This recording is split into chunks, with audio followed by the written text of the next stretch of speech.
ನಮಸ್ಕಾರ ಚಕ್ರವರ್ತಿ ಅವರೇ.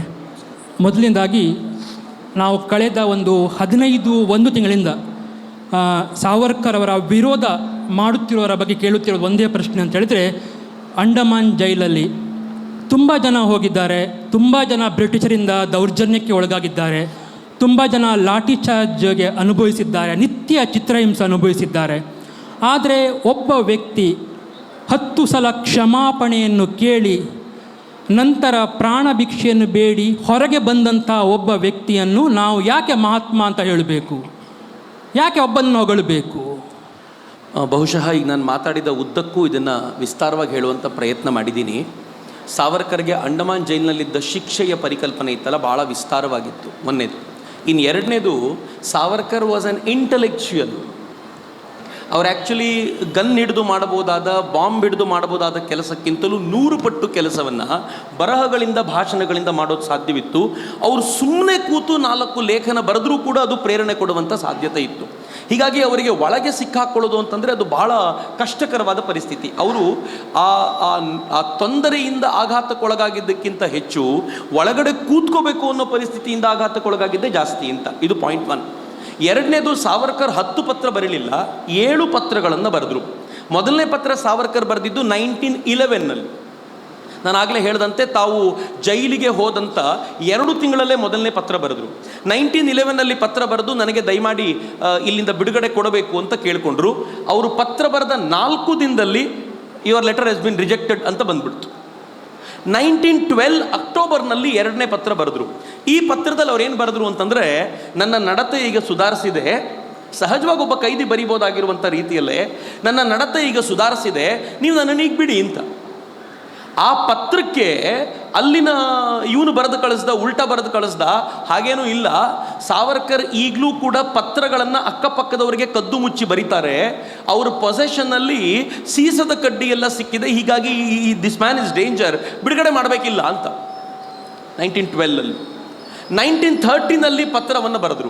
1940ನಲ್ಲಿ ಮತ್ತೆ ಪತ್ರ ಬರೆದರು. 1940ನಲ್ಲಿ ಮೊದಲನೇ ಮಹಾಯುದ್ಧ ಶುರುವಾಗಿದ್ದರಿಂದ ಬ್ರಿಟಿಷರಿಗೆ ಭಾರತೀಯರನ್ನು ಒಲಿಸಿಕೊಳ್ಳೋ ದರ್ದಿತ್ತು. ಆ ಸಂದರ್ಭವನ್ನು ಬಳಸ್ಕೊಂಡು ಸಾವರ್ಕರ್ ಮತ್ತೊಂದು ಪತ್ರ ಬರೆದರು. ನಾನು ಇದನ್ನು ಯಾಕೆ ಹೇಳ್ತಿದ್ದೀನಿ ಅಂತಂದರೆ, ಹಿ ವಾಸ್ ಸೋ ಕ್ಲೆವರ್. ಅವರು ಅಂಡಮಾನ್ನಲ್ಲಿದ್ದೂ ಕೂಡ ಹೊರಗಡೆಯ ವಾತಾವರಣವನ್ನು ಗ್ರಹಿಸಿ ಏನು ಮಾಡಿದರೆ ಬ್ರಿಟಿಷರ ಮೇಲೆ ಪ್ರೆಷರ್ ಹಾಕ್ಬೋದು ಅಂತ 1940ನಲ್ಲಿ ಪತ್ರ ಬರೆದರು. ಪತ್ರ ಬರೆದವ್ರು ಏನು ಕೇಳ್ಕೊಂಡ್ರು ಅಂತಂದರೆ, ರಾಜಕೀಯ 3 ಬೇಡಿಕೆ ಇತ್ತು ಅವ್ರದ್ದು. ರಾಜಕೀಯ ಕೈದಿಗಳನ್ನು ಬಿಡುಗಡೆ ಮಾಡಿ, ಎರಡನೇದು ಭಾರತಕ್ಕೆ ಸ್ವಯಂ ಆಡಳಿತದ ಅಧಿಕಾರವನ್ನು ಕೊಡಿ, ಡೊಮಿನಿಕ್ ನಾವು ಹೇಳ್ತೀವಲ್ಲ ಸ್ಟೇಟಸ್ ಕೊಡಬೇಕು ಅಂತ, ಆ ಸ್ಟೇಟಸನ್ನು ಕೊಡಿ, ಮತ್ತು 3ನೇದು ಈ ದೇಶದಲ್ಲಿ ನೀವು ಬ್ರಿಟನ್ನಲ್ಲಿರುವಂಥ ಲೆಜಿಸ್ಲೇಟಿವ್ ಕೌನ್ಸಿಲ್ನಲ್ಲಿ ಭಾರತೀಯರಿಗೆ ಹೆಚ್ಚು ಸ್ಥಾನ ಕೊಡಿ ಅಂತ. ಅಂಡಮಾನ್ನಲ್ಲಿ ಕೂತ್ಕೊಂಡು ಈತ ಬರೆಯುವ ಪತ್ರ ಜಾಗತಿಕ ಮಟ್ಟದ ರಾಜಕಾರಣದ ಅಧ್ಯಯನದ ಪತ್ರ. ಹೀಗಾಗಿ 1912ನಲ್ಲಿ ಸಾವರ್ಕರ್ ಪತ್ರ ಬರೆದಿದ್ದಾರಲ್ಲ, ಸಾವರ್ಕರ್ ನಿಜವಾಗ್ಲೂ ಬದಲಾಗಿದ್ದಾರ ನೋಡ್ಕೊಂಡು ಬನ್ನಿ ಅಂತ ಕ್ರೆಡಾಕ್ ಅಂತ ಒಬ್ಬ ಆಫೀಸರ್ನ ಕಳಿಸ್ತಾರೆ. ನೀವು ಕೇಳಬೇಕಾಗಿರುವಂಥ ಸಂಗತಿ, ಇದು ಭಾಳ ರೋಚಕವಾಗಿರುವಂಥ ಸಂಗತಿ. ಸರ್ ರೆಜಿನಾಲ್ಡ್ ಕ್ರೆಡಾಕ್, ಆತ ಗೌರ್ಮೆಂಟ್ ಆಫ್ ಇಂಡಿಯಾದ ಹೋಮ್ ಸೆಕ್ರೆಟರಿ, ಗೃಹ ಕಾರ್ಯದರ್ಶಿ ಆಗಿದ್ದ. ಆತ ಬರ್ತಾನೆ, ಸಾವರ್ಕರ್ನ ಮಾತನಾಡಿಸ್ತಾನೆ. ಸಹಜವಾಗಿ Savarkar was centre of attraction. ಅವರನ್ನು ಮಾತನಾಡಿಸ್ತಾನೆ. ಅವರನ್ನು ಮಾತನಾಡಿಸಿದ ನಂತರ ಸಾವರ್ಕರ್ ಏನು ಮಾಡ್ತಾರೆ, ಮಾತಿನ ನಡುವೆ ಕೇಳ್ತಾನೋ, ಸಾವರ್ಕರ್ ನಿಮ್ಮನ್ನು ನಾವು ಬಿಡುಗಡೆ ಮಾಡಬೇಕು ಅಂತಂದರೆ ಯಾಕೆ ಬಿಡುಗಡೆ ಮಾಡಬೇಕು?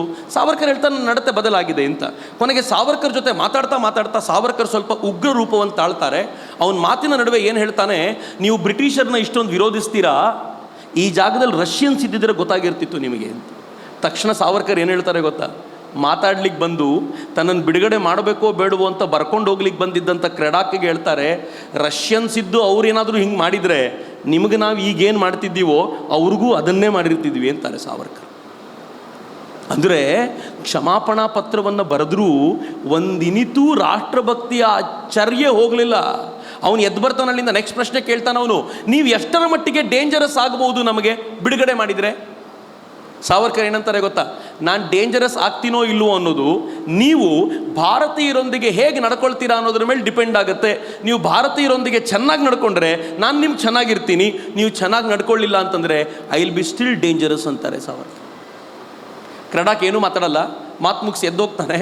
ವಾಪಸ್ ಹೋಗಬೇಕಾದ್ರೆ ದಾರಿಯಲ್ಲೇ ರಿಪೋರ್ಟ್ ಬರಿತಾನೆ. ರಿಪೋರ್ಟ್ ಏನಂತ ಬರಿತಾನೆ ಗೊತ್ತಾ? ಈ ಮನುಷ್ಯ ಒಂದು ಚೂರು ಬದಲಾಗಲಿಲ್ಲ, ಇವನು ಯಾವ ಕ್ಷಮಾಪಣಾ ಪತ್ರವನ್ನು ನಂಬಬೇಡಿ, ಇವನು ನಾಟಕ ಮಾಡ್ತಿದ್ದಾನೆ ಕ್ಷಮಾಪಣಾ ಪತ್ರದ ಹೆಸರಲ್ಲಿ. ಕ್ರಡಾಕ್ ಬರೆಯೋದು ಸಿದ್ದರಾಮಯ್ಯ ಅಲ್ಲ. ಆ ಪತ್ರವನ್ನು ಬರೆದವನು ಏನು ಹೇಳ್ತಾನೆ ಅಂತಂದರೆ, ಈ ಮನುಷ್ಯ ನೀವೇನಾದರೂ ಭಾರತದ ಜೈಲಿಗೆ ಇವನನ್ನು ಹಾಕಿದರೆ ಇಲ್ಲಿಂದ ಕರ್ಕೊಂಡು ಬಂದು ಇವನೇ ತಪ್ಪಿಸ್ಕೊಳ್ತಾನೆ.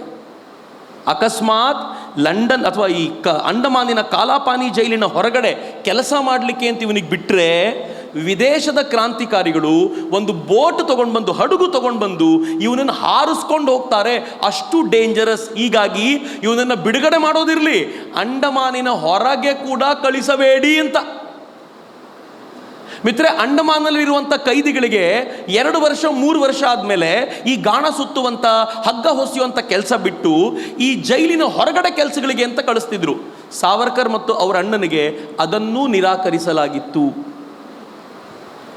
ಅಂಡಮಾನಲ್ಲಿದ್ದವ್ರಿಗೆ ಐ ಹ್ಯಾವ್ ಸ್ಟಿಲ್ 3 ಲೆಟರ್ಸ್. ನಾನು ಹೇಳಿರೋದು 4 ಲೆಟರ್ನ ಉಲ್ಲೇಖ ಅಷ್ಟೇ. ಸಾವರ್ಕರ್ಗೆ ಎಲ್ಲಿವರೆಗೂ ಆಯಿತು ಅಂತಂದರೆ, ಅದು ಮುಗಿದ ನಂತರ ಸಾವರ್ಕರ್ ಮನೆಯವರು, ಪ್ರತಿಯೊಬ್ಬರಿಗೂ ಮನೆಯವರನ್ನು ನೋಡಲಿಕ್ಕೆ 3 ವರ್ಷ ಆದಮೇಲೆ 5 ವರ್ಷ ಆದಮೇಲೆ ಅವಕಾಶ ಸಿಕ್ತಿತ್ತು. ಸಾವರ್ಕರ್ ಮತ್ತು ಅವರ ಅಣ್ಣನಿಗೆ ಮನೆಯವರನ್ನು ನೋಡಲಿಕ್ಕೂ ಬಿಡಲಿಲ್ಲ ರೀ ಪಾಪ. ಸಾವರ್ಕರ್ ಅವರ ಮನೆಯವರು ಅವರನ್ನು ನೋಡಿದ್ದು ಯಾವಾಗ ಗೊತ್ತಾ? After 8 years. ಸಾವರ್ಕರ್ 1911ನಲ್ಲಿ ಒಳಗೆ ಬಂದರು. ಅವರ ಮನೆಯವರು ಅವರನ್ನು ಭೇಟಿ ಮಾಡಿದ್ದು 1919ನಲ್ಲಿ.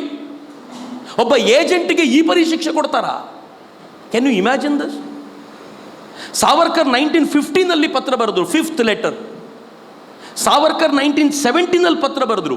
ಮಾಂಟೆಗೋ ಚೆಲ್ಮ್ಸ್ಫರ್ಡ್ ಕೈದಿಗಳ ಸುಧಾರಣೆ ಅನ್ನುವಂಥ ವಿಚಾರಣೆ ತಗೊಂಡು ಬಂದಾಗ ಆಗ ಅವನಿಗೆ ಪತ್ರ ಬರೆದವ್ರು ಹೇಳ್ತಾರೆ, ನೋಡು, ಸಂವೈಧಾನಿಕ ಮಾರ್ಗ, ಸಂವಿಧಾನವನ್ನು ಅನುಸರಿಸೋದು ಒಬ್ಬ ಪ್ರಜೆಗೂ ಇಷ್ಟ ಆಗುವಂಥ ಸಂಗತಿ, ನನಗೂ ಇಷ್ಟ ಆಗತ್ತೆ. ಆದರೆ ಭಾರತಕ್ಕೆ ಸಂವಿಧಾನ ಅಂತ ಎಲ್ಲಿದೆ ಕಣಯ್ಯ ಫಾಲೋ ಮಾಡಬೇಕು ಅಂತಂದರೆ? ಹಂಗಂದವರು ಅವನಿಗೆ ಹೇಳ್ತಾರೆ, ನಂಬಿಕೆ ಬರಬೇಕು ಅಂತಂದರೆ ಮೊದಲು ರಾಜಕೀಯ ಕೈದಿಗಳನ್ನು ಬಿಡುಗಡೆ ಮಾಡು ಅಂತ ಬರೀತಾರೆ. ಆಮೇಲೆ ಹೇಳ್ತಾರೆ, ಅಕಸ್ಮಾತ್, ಭಾಳ ಇಂಟ್ರೆಸ್ಟಿಂಗ್ ಆಗಿರುವಂಥ ಪಾಯಿಂಟು, ಯಾರೂ ಇದನ್ನು ಹೇಳಲ್ಲ, ಅಕಸ್ಮಾತ್ ಈ ರಾಜಕೀಯ ಕೈದಿಗಳ ಬಿಡುಗಡೆಗೆ ಅಡ್ಡ ಅಂತ ನಾನೇ ಅನಿಸಿದರೆ, ನನ್ನಿಂದಾಗ ಅವ್ರಿಗೆ ತೊಂದರೆ ಆಗ್ತಾ ಇದೆ ಅಂತ ಅನಿಸಿದರೆ, ಐ ರಿಕ್ವೆಸ್ಟ್ ಯು, ನನ್ನನ್ನು ಬೇಕಾದರೆ ಇಲ್ಲೇ ಉಳಿಸು, ಉಳಿದ ರಾಜಕೀಯ ಕೈದಿಗಳನ್ನು ದಯವಿಟ್ಟು ಆಚೆ ಬಿಡು ಅಂತ ಕೇಳ್ಕೊಂಡಿದ್ದು ಲೆಟ್ರ್ ಇದೆ ರೀ ಇದು. 6th ಲೆಟರ್ ಸಾವರ್ಕರ್ ಬರೆಯೋದು 1919ನಲ್ಲಿ. ಸಾವರ್ಕರ್ ವಾಸ್ ಏಜೆಂಟ್ ಅಲ್ಲ, ಬ್ರಿಟಿಷರ ಏಜೆಂಟು. 1919ನಲ್ಲಿ 5th ಜಾರ್ಜ್ನ ಹೆಸರಿನಲ್ಲಿ ಭಾರಿ ದೊಡ್ಡ ಉತ್ಸವ ನಡೆದಾಗ ಎಲ್ಲ ಕೈದಿಗಳನ್ನು, ಬಹುತೇಕ ಕೈದಿಗಳನ್ನು ಬಿಡಲಾಗುತ್ತೆ. 25 ವರ್ಷದ ಶಿಕ್ಷೆ ಯಾರ್ಯಾರಿಗಿರುತ್ತೋ ಅವ್ರನ್ನ ಮಾತ್ರ ಉಳಿಸ್ಕೊಳ್ಳಲಾಗುತ್ತೆ. ಆದರೆ ಸ್ವಲ್ಪ ದಿನ ಕಳೆದ ನಂತರ ಅವರನ್ನೂ ಬಿಡುಗಡೆ ಮಾಡ್ತಾರೆ. ಸಾವರ್ಕರ್ ಮತ್ತು ಅವರ ಅಣ್ಣನಿಗೆ ಮಾತ್ರ ಬಿಡುಗಡೆ ಭಾಗ್ಯ ಇಲ್ಲ. ಯಾವುದಕ್ಕೆ? ಕ್ಷಮಾಪಣೆ ಪತ್ರ. ಮತ್ತೆ ಅಷ್ಟಾದರೂ ಸಾವರ್ಕರ್ ಆಸೆ ಕಳ್ಕೊಳ್ಳಲ್ಲ. ತನ್ನ ತಮ್ಮನಿಗೆ ಹೇಳ್ತಾರೆ, ಬಿಡಬೇಡ, ನೀನು ನಿರಂತರವಾಗಿ ಪತ್ರ ಬರಿತಿರು ಅಂತ. ಯಾಕೆ ಪತ್ರ ಬರಿತಿರು ಅಂತ ಹೇಳ್ತಾರೆ ಗೊತ್ತಾ? ನೀನು ಪತ್ರವನ್ನು ಬರಿಬೇಕು, ಅದನ್ನು ಪತ್ರಿಕೆಗಳಿಗೆ ರಿಲೀಸ್ ಮಾಡಬೇಕು ಅಂತ. ಹಿ ವಾಸ್ ಬ್ರಿಲಿಯಂಟ್ ಕ್ರಾಂತಿಕಾರಿ. ಸಾವರ್ಕರ್ ಇಡೀ ಅಂಡಮಾನ್ ಜೈಲನ್ನು ಜಾಗತಿಕ ಇಶ್ಯೂ ಮಾಡಿಬಿಟ್ಟು ಬಿಡ್ತಾರೆ. ಯಾಕೆಂತಂದರೆ ಸಾವರ್ಕರ್ ಒಳಗಿದ್ರು ಅನ್ನೋ ಕಾರಣಕ್ಕೋಸ್ಕರ.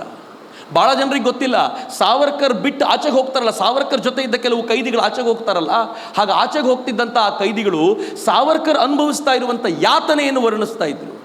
ಗದರ್ ಅಂತ ಒಂದು ಪತ್ರಿಕೆ ಸಾವರ್ಕರ್ ಎಣ್ಣೆ ತೆಗೆಯುವಂಥ ಚಿತ್ರವನ್ನು ಹಾಕತ್ತೆ, ಒಂದು ಚಿತ್ರವನ್ನು ಬರೆಸಿ ಹಾಕತ್ತೆ. ಸಾವರ್ಕರ್ ಏಟು ತಿಂತಾ ಇರುವಂಥ ಚಿತ್ರವನ್ನು ಬರೆಸಿ ಹಾಕತ್ತೆ. ಅದನ್ನು ನೋಡಿದ ಅನೇಕ ಭಾರತೀಯರ ಜೀವ ಹಿಂಡಿದಂತಾಗಿ ಅವರೆಲ್ಲರೂ ಸರ್ಕಾರದ ಮೇಲೆ ಪ್ರೆಷರ್ ಹಾಕ್ಲಿಕ್ಕೆ ಶುರು ಮಾಡಿಬಿಡ್ತಾರೆ. ಸರ್ಕಾರಕ್ಕೆ ಏನು ಮಾಡಬೇಕು ಅಂತ ಗೊತ್ತಾಗಲ್ಲ. ಅಲ್ಲಿಯವರೆಗೂ ಕಾಂಗ್ರೆಸ್ ಒಂದು ದಿನವೂ ಕೂಡ ಸಾವರ್ಕರ್ನ ಬಿಡುಗಡೆ ಮಾಡಿ ಅಂತ ಕೇಳ್ಕೊಳ್ಳೋದಿಲ್ಲ. ಇವತ್ತು ಕಾಂಗ್ರೆಸ್ ಮಾತನಾಡುತ್ತಾ ಸಾವರ್ಕರ್ ಬಗ್ಗೆ? 1920ನಲ್ಲಿ ಗಾಂಧೀಜಿ ಯಂಗ್ ಇಂಡಿಯಾದಲ್ಲಿ ಬರೀತಾರೆ. 1920ನಲ್ಲಿ ಕಾಂಗ್ರೆಸ್ಸು ಪದೇ ಪದೇ ಕೇಳ್ಕೊಳ್ಳುತ್ತೆ. ಏನು ಕೇಳ್ಕೊಳ್ಳುತ್ತೆ ಗೊತ್ತಾ? ಯಾರ್ಯಾರು ಇಂಟರ್ನಿಗಳಿದ್ದಾರೋ ಅಂಥ ಕೈದಿಗಳನ್ನು ಬಿಡುಗಡೆ ಮಾಡಿ ಅಂತ ಯಂಗ್ ಇಂಡಿಯಾದಲ್ಲಿ ಬರುತ್ತೆ. ಇಂಟರ್ನಿಗಳು ಅಂದರೆ ಏನು ಗೊತ್ತಾ? ರಾಜಕೀಯ ಕೈದಿಗಳಲ್ಲ. ಈ ಊರಿನಿಂದ ಆ ಊರಿಗೆ ಹೋಗಬಾರ್ದು ಅನ್ನುವಂಥ ಕಂಡೀಷನ್ಸ್ ಯಾರ್ಯಾರಿಗಿರುತ್ತೋ ಅಂಥವ್ರನ್ನೆಲ್ಲ ಬಿಡುಗಡೆ ಮಾಡಿ ಅವ್ರು ಎಲ್ಲಿ ಬೇಕಿದ್ರು ತಿರುಗಾಡುವಂತೆ ಮಾಡಬೇಕು ಅಂತ ಪದೇ ಪದೇ ಕೇಳ್ಕೊಳ್ಳುತ್ತೆ. ಆದರೆ ಸಾವರ್ಕರ್ ಬಗ್ಗೆ ಮಾತನಾಡಲ್ಲ. 1920ನಲ್ಲಿ ಈ ದೇಶದ ಅನೇಕ, ವಿಶೇಷವಾಗಿ ಆಂಧ್ರ ಪ್ರದೇಶದ್ದು ಸಾವರ್ಕರ್ ಧನ್ಯವಾದ ಹೇಳ್ತಾರೆ. ಆಂಧ್ರ ಪ್ರದೇಶದಲ್ಲಿ ಅದ್ರ ಕೂಗು ಬಂತಲ್ಲ ಅಂತ ಅಲ್ಲಿನ ಕಾಂಗ್ರೆಸ್ನವರು ನಿರ್ಣಯ ತಗೊಳ್ತಾರೆ, ಸಾವರ್ಕರ್ ಬಿಡುಗಡೆ ಮಾಡಬೇಕು ಅಂತ. ಅದಾದ್ಮೇಲೆ ಮುಂಬೈ ನಿರ್ಣಯ ತಗೊಳುತ್ತೆ, ನಾಸಿಕ್ ನಿರ್ಣಯ ತಗೊಳುತ್ತೆ. ಅನಿವಾರ್ಯವಾಗಿ ಕಾಂಗ್ರೆಸ್ಸಿಗೆ ಪ್ರೆಷರ್ ಬಂದಾಗ ಗಾಂಧೀಜಿ ಹೇಳ್ತಾರೆ, ಸಾವರ್ಕರ್ ಅದಾಗಲೇ ಹೇಳ್ಕೊಂಡಿದ್ದಾರೆ ನಾನು ಉಗ್ರ ಮಾರ್ಗವನ್ನು ಇನ್ಮೇಲೆ ಬಿಡ್ತೀನಿ ಅಂತ. ಇಂಥ ಸಂದರ್ಭದಲ್ಲಿ ಅವರ ಬಿಡುಗಡೆಯ ಕುರಿತಂತೆ ಯೋಚನೆ ಮಾಡೋದು ಒಳಿತು ಅಂತ ಯಂಗ್ ಇಂಡಿಯಾದಲ್ಲಿ ಬರೀತಾರೆ 1920ನಲ್ಲಿ. ಯಾವಾಗ ಟರ್ನಿಂಗ್ ಪಾಯಿಂಟ್ ಗೊತ್ತಾ? ಲಾಹೋರ್ನ ಒಬ್ಬ ಪ್ರೊಫೆಸರ್ ಒಬ್ಬ ಬ್ರಿಟಿಷ್ ರಾಜಕಾರಣಿಯೊಂದಿಗೆ ಟ್ರೈನಲ್ಲಿ ಬರ್ತಿರ್ಬೇಕಾದಾಗ, ಆ ಟ್ರೈನಲ್ಲಿ ಬರ್ತಿರೋ ಹೊತ್ತಿನಲ್ಲಿ ಅವನು ಅಲ್ಲಿದ್ದು ಬಂದ ಪ್ರೊಫೆಸರ್ ಆತ ಅಲ್ಲಿನ ಎಲ್ಲ ಘಟನೆಗಳನ್ನು ವರ್ಣಿಸಿ ಸಾವರ್ಕರ್ ದೇಹಸ್ಥಿತಿ ಹೆಂಗಾಗಿದೆ ಅಂತೆಲ್ಲ ಹೇಳಿದಾಗ ಅವನು ತುಂಬ ಗಾಬರಿ ಪಟ್ಕೊಂಡು ಒಂದು ವಿಸ್ತಾರವಾಗಿರುವಂಥ ಲೇಖನವನ್ನು ಪ್ರಾಬಬ್ಲಿ ಡೆಕ್ಕನ್ ಕ್ರಾನಿಕಲ್ಗೆ ಬರೀತಾನೆ. ಆ ಡೆಕ್ಕನ್ ಕ್ರಾನಿಕಲ್ ಎಷ್ಟು ವಿಸ್ತಾರವಾಗಿ ಅದನ್ನು ಬರೆಯುತ್ತೆ ಅಂತಂದರೆ, ಅದರ ಆಧಾರದ ಮೇಲೆ ಬಾಂಬೆ ಕ್ರಾನಿಕಲ್ ಕೂಡ ಆನಂತರ ಇಡೀ ದೇಶಕ್ಕೆ ಈ ಸುದ್ದಿ ತಿಳಿಯುವಂತೆ ಮಾಡುತ್ತೆ. ಇಡೀ ಜಗತ್ತಿನಲ್ಲಿ ಗಲಾಟೆಯಾಗಿ ಸಾವರ್ಕರ್ ಅನ್ನುವಂಥ ಕ್ರಾಂತಿಕಾರಿಯನ್ನು ಯಾವ ಕಾರಣಕ್ಕೆ ಬಂಧಿಸಿದ್ದೀರಿ ಅಂತ ಕೇಳ್ತಾರೆ.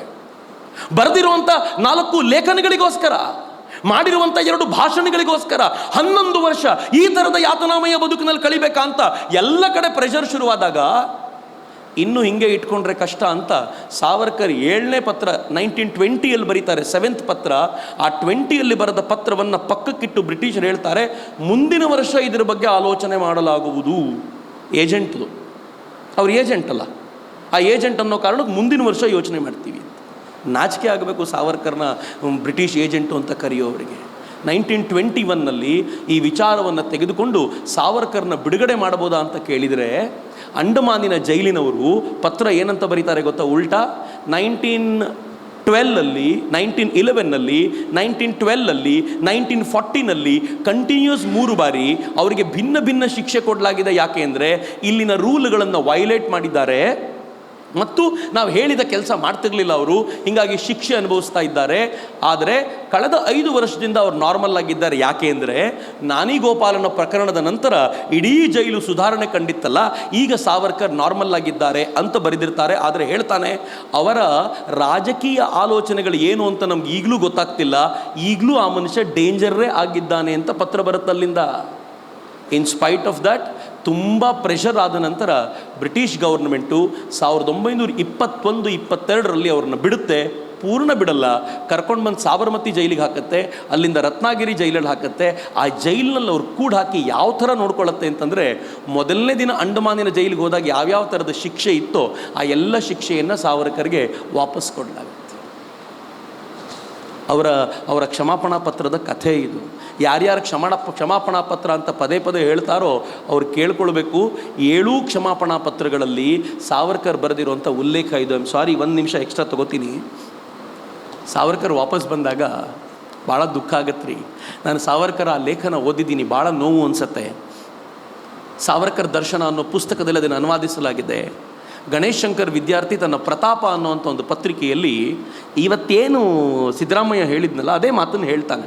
ಏನು ಹೇಳ್ತಾನೆ ಅಂತಂದರೆ, ಸಾವರ್ಕರ್ ಅನ್ನುವಂಥ ಈ ವ್ಯಕ್ತಿಯನ್ನು ಹುತಾತ್ಮ ಅಂತ ಯಾಕೆ ಕರಿತೀರಿ?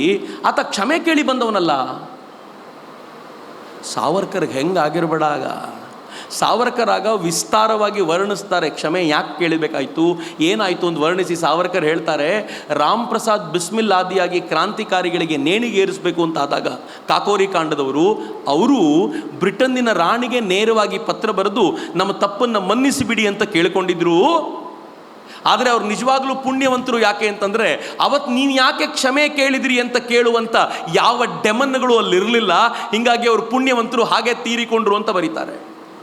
ಅವ್ರು ಹೇಳ್ತಾರೆ, ಗಣೇಶ್ ಶಂಕರ್ ವಿದ್ಯಾರ್ಥಿ ಸ್ವತಃ ಈ ಆರ್ಟಿಕಲ್ ಯಾರು ಬರೆದಿದ್ದಾನೋ ಅವನು ಕೂಡ 1928ಅಲ್ಲಿ ಒಂದು ಲೇಖನವನ್ನು ಬ್ರಿಟಿಷರು ಆರೋಪಿಸಿದಾಗ ಕ್ಷಮೆ ಕೇಳಿ ಇನ್ನು ಮುಂದೆ ಈತ ಲೇಖನ ಬರೆಯಲ್ಲ ಅಂತ ಹೇಳಿದ್ದ. ನಾನು ತಪ್ಪು ಅಂತ ಹೇಳಲ್ಲ. ಯಾಕೆ ಅಂತಂದರೆ ಅವತ್ತಿನ ದಿನದಲ್ಲಿ ಅದು ಅಗತ್ಯವಾಗಿತ್ತು, ಅದನ್ನು ಮಾಡಿದ ಅಂತ ನಾನು ಒಪ್ಕೊಳ್ತೀನಿ ಅಂತ ಸಾವರ್ಕರ್ ಬರಿಬೇಕಾದ ಸ್ಥಿತಿ ಬಂತು. ಅರವಿಂದರ ತಮ್ಮ ಬಾರೀಂದ್ರ ಘೋಷ್ ಇದೇ ಥರ ಮರ್ಸಿ ಪಿಟಿಷನ್ಗೆ ಸೈನ್ ಮಾಡಿದರು. ಅವರು ಸಾವರ್ಕರ್ ಹೇಳಿದಂತೆ ಹೇಳ್ತಾರಲ್ಲ, ನಾನು ಬ್ರಿಟಿಷರ ವಿರುದ್ಧ ಯಾವ ಕೆಲಸವನ್ನು ಮಾಡಲ್ಲ ಅಂತೆಲ್ಲ ಒಂದು ಬ್ರಿಟಿಷರ ಮುಚ್ಚಳಿಕೆ ಪತ್ರ ಸೈನ್ ಮಾಡಬೇಕು ಅಂತಂದಾಗ ಇವರೆಲ್ಲರೂ ಗಲಾಟೆ ಮಾಡ್ತಾರೆ, ನಾವು ಸೈನ್ ಮಾಡಲ್ಲ ಅಂತ. ಸಾವರ್ಕರ್ ಹೇಳ್ತಾರೆ, ಸೈನ್ ಮಾಡ್ರೋ, ನೀವು ಸೈನ್ ಮಾಡೋದ್ರಿಂದ ಲಾಭ ಏನು ಅಂತಂದರೆ ಹೊರಗಡೆ ಹೋದ್ಮೇಲೆ ಸೈಲೆಂಟಾಗಾದರೂ ಕೆಲಸ ಮಾಡ್ಬೋದು, ಇಲ್ಲಿದ್ದರೆ ನೀವು ಯಾರಿಗೂ ಪ್ರೇರಣೆಯಾಗಲ್ಲ ಅಂತ ಹೇಳಿದಾಗಲೂ ಅವರು ಪ್ರತಿಭಟನೆ ಮಾಡ್ತಾರಲ್ಲ. ಸಾವರ್ಕರ್ ತಮ್ಮ ಜೀವನ ಚರಿತ್ರೆಯಲ್ಲಿ ಬರ್ಕೊಳ್ತಾರೆ, ನನಗೆ ಅವತ್ತು ಎಷ್ಟು ಖುಷಿ ಆಯಿತು ಅಂದರೆ, ವಾಹ್, ಇಷ್ಟು ಯಾತನೆ ಅನುಭವಿಸಿದ ನಂತರವೂ ಕೂಡ ನಾನು ಈ ಥರದ ಪೆಟಿಷನ್ಗೆ ಸೈನ್ ಹಾಕಲ್ಲ ಅಂತ ಹೇಳುವಂಥ ಈ ಛಾತಿ ಇದೆಯಲ್ಲ, ನನ್ನ ದೇಶದ ಭವಿಷ್ಯ ಉಜ್ವಲವಾಗಿದೆ ಅಂತ ಹೇಳಿ ಕೊನೆಗೂ ಅವ್ರಿಗೆ ಕನ್ವಿನ್ಸ್ ಮಾಡಿ, ನೀವು ಆಚೆ ಹೋಗೋದು ಮುಖ್ಯ, ಮೊದಲು ಅಲ್ಲಿಗೆ ಹೋಗಿ ಕೆಲಸವನ್ನು ಸಂಭಾಳಿಸಿಕೊಳ್ಳಿ, ಸೈಲೆಂಟ್ ಆಗಾದರೂ ಕೆಲಸ ಮಾಡ್ಬೋದು ಅಂತ ಬಾರೀಂದ್ರ ಘೋಷ್ ಆದಿಯಾಗಿ ಎಲ್ಲ ಕ್ರಾಂತಿಕಾರಿಗಳ ಬಳಿ ಅಂಥ ಮುಚ್ಚಳಿಕೆಯೊಂದಕ್ಕೆ ಸೈನ್ ಮಾಡಿಸಿ ಆಚೆ ಕಳಿಸೋದು ಸಾವರ್ಕರ್. ಗೊತ್ತೇನೂ ಇತಿಹಾಸ ಇವರಿಗೆ. ಸುಮ್ಮನೆ ಸಾವರ್ಕರ್ನ ದೇಶದ್ರೋಹಿ ಅಂತ ಕರೆಯೋದು, ಕ್ಷಮಾಪಣಾ ಪತ್ರ ಬರೆದ್ರು ಅಂತ ಕರೆಯೋದು, ಏನು ಹೇಳೋದು ಇವರಿಗೆಲ್ಲ. ಭಾಳ ದುರದೃಷ್ಟಕರ ಸಂಗತಿ ಮಿತ್ರರೇ.